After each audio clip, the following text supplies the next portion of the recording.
Hey, what's happening, Roland? Well, today is the weekly update. It's Friday. It's time for the update of the week. It's actually April 1st. It's April Fool's Day. It's my sister's birthday as well.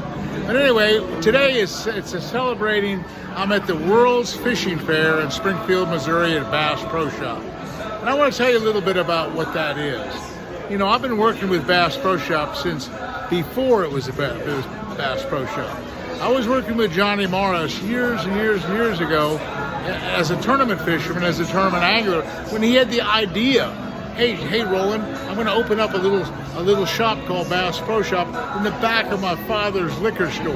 Well, 50 years later, look what we got. Well, this is the big downtown store. You know, there's over 100 Bass Pro Shop stores right now.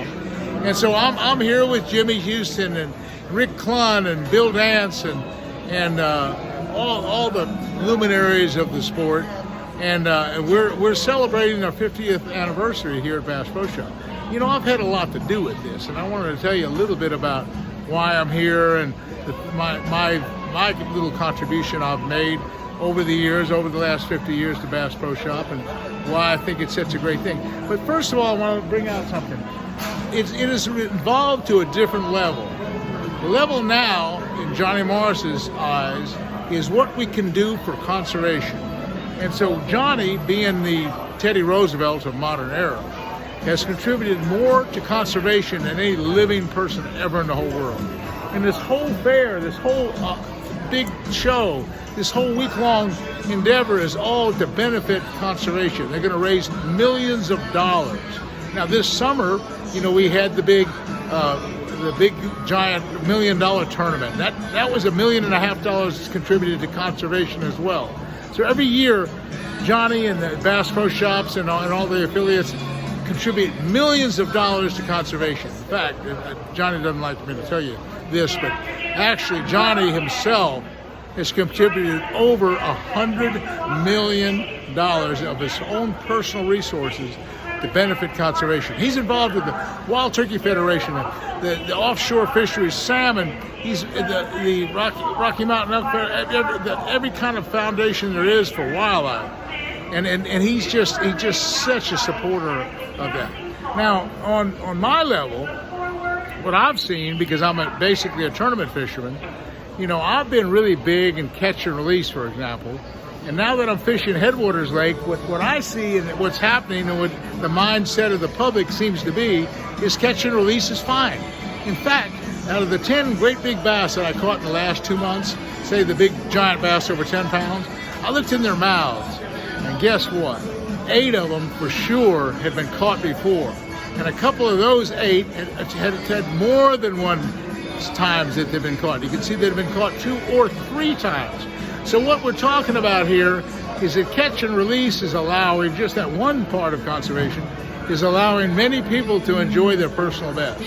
And that's kind of what it's all about.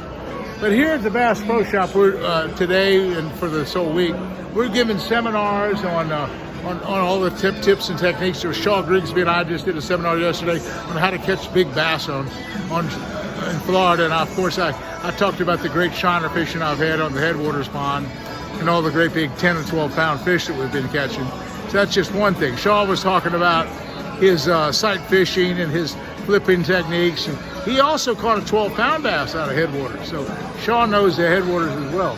But anyway, that's this whole week has just been just a great big giant week of nothing but working. Now tonight, we're gonna have a concert. And it's really kind of cool because John Anderson, one of my fishing buddies, he said that Seminole Wind song, you remember, Seminole Wind, and John is going to be on stage performing along with Luke Bryant, another one of my fishing buddies. Now Luke Bryant recently did a big film with or a big song for I guess Bill Dance's theme song. I'm not sure just what it is, but Luke has his own lake and he loves to fish. And I knew Luke, and he used to come to Lake Okeechobee before he was ever even a famous singer. But he loves to fish. And so that's the whole thing here. Tomorrow night is also Hank Williams Jr. And you wouldn't know this, but Hank Williams Jr., another fishing buddy of mine, he has the largest gun collection, I think, in the world. He has millions of dollars worth really fine rifles and shotguns and pistols. He's probably the biggest gun collector I know of, maybe in the whole world for that matter. But he loves to fish as well. So Johnny's putting together a bunch of great entertainment for everybody for a beautiful, beautiful party. It's just, and the vendors are all here.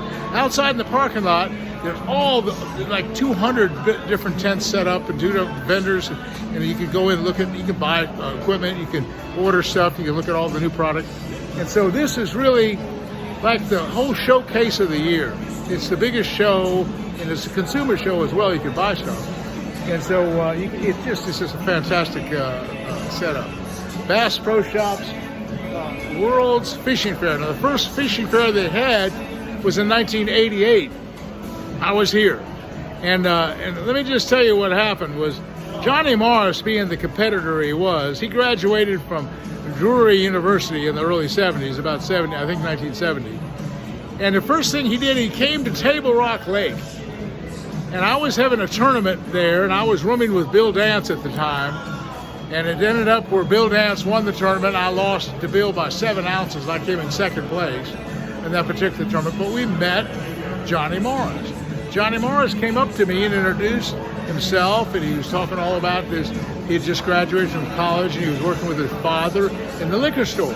Well, he started fishing tournaments right after that. For sort of 2 solid years, or 3 solid years, he was fishing before there was ever a Bass Pro Shop. Johnny Morris was fishing with us and doing really well. In fact, Johnny has qualified for 5 Bassmaster Classics in the early 70s. That's how good a competitor he is, and a great fisherman as well. In the meantime, Johnny got me involved in turkey hunting. And so now I come up here to the Ozarks. I'll be back in 2 weeks, and I'll be fishing with Ronnie Curry, and I'll be hunting turkeys with Johnny Morris. And we'll be up here in the Ozarks enjoying Bull Shoals Lake and Table Rock and all the great things of the Ozarks. So that's a springtime tradition I've done every year. So, but anyway, early on in the tournament career of Johnny, we'd be down and fishing, say, Bull Shoals Lake, and he'd say, Roland, he says, I got an idea. Here's my idea. I'm going to go in the back of my father's liquor store, and I'm going to open up a Bass Pro Shop, and we're going to sell tackle and plastic worms and rods and stuff. And so I said, that's a dumb idea. I don't think that's ever going to work. You're not going to do too well with that. We're looking at the world's largest sporting good retailer in the world. He's the most successful retailer ever to come along in the sporting good business. So anyway, that's kind of the start of it. And then a few years later, he came up with the idea. He says, Roland, I'm going to sell some boats in this catalog, this new catalog that I have. I'm going to sell tracker boats. We all said that will never work. You have to go to a dealership. You have to get the boats ordered a special way. He said, no, I'm going to sell them real cheap at a package price. No, that's not going to work. Nobody ever thought it would work. He is the greatest visionary in the whole world. I'll tell you, Johnny has come up with the coolest ideas that you'd ever heard of. And they all worked. And so that's what we have now. We now have millions and millions of dollars worth of conservation and being exercised all over the world by people like Johnny Morris. And it's just been a really great ride for me. Of course, he's my greatest sponsor, my biggest advertiser on my television show, and all my other endeavors that I do. So I owe a lot to Johnny Morris, and I'm glad to be here, and I'm glad to be helping with our customers and trying to get this whole thing going. But anyway, that's just part of the week. The other part of the week, and I want to apologize for something that happened the Friday before last. I was out fishing, and we caught a great big 11 1/4 pound bass on a topwater plug on a devil's horse, and I had my GoPro camera going. Well, what happened at the last minute, you know, when you hook a big fish, you get things all crazy, and I must have hit the wrong button, because instead of recording this 11 1/4 pounder, hitting this topwater plug and jumping about 5 times and being caught, and finally I did a close on the great film that we had done that day, I must have shut the camera off.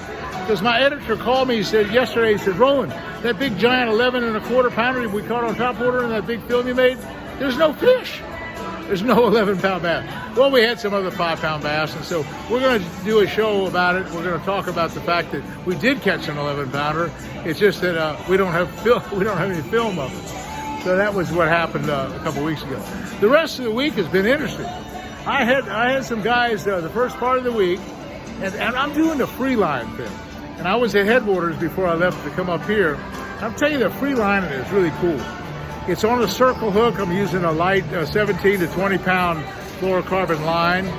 And I'm dropping these shiners down on these ridges and stuff. And see, in Headwaters Pond, there's like 17 big gravel pits in deep water areas. And I can drop that shiner down and just feed it line like a plastic worm. And sure enough, you might be a little bass, but most of the time, it's a pretty big bass. And so bam, we caught one almost 10 pounds, and that was Monday or Tuesday. So Headwaters has been alive and well. My shiner operation has been really good. Some of the people want to fish plastic worms, and I found a new way to fish a plastic worm. This sounds crazy, but I just want to tell you real quick.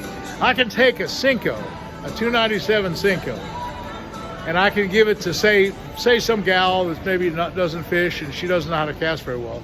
I'll put her in the back seat and I'll say, okay, just throw the plastic worm back there behind the boat, or open the bail and just let it get back there, and just hold the rod.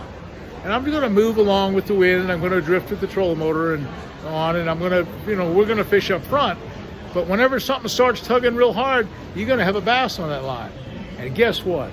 That trolling or drifting the shiners is one thing, but trolling and drifting a Cinco is another thing. It really works good. These people are catching fish, and some of them are 5 and 6 pounds.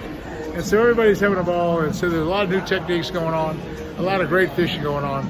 But my week is mainly up here in Springfield, Missouri, working with Bass Pro Shop, and it's been an exciting week. And I want to thank you guys and girls for watching my YouTube, and I'll bring you a good report on the Headwaters. I got a good film coming up, so don't go away, and appreciate you watching. Hey, thanks again.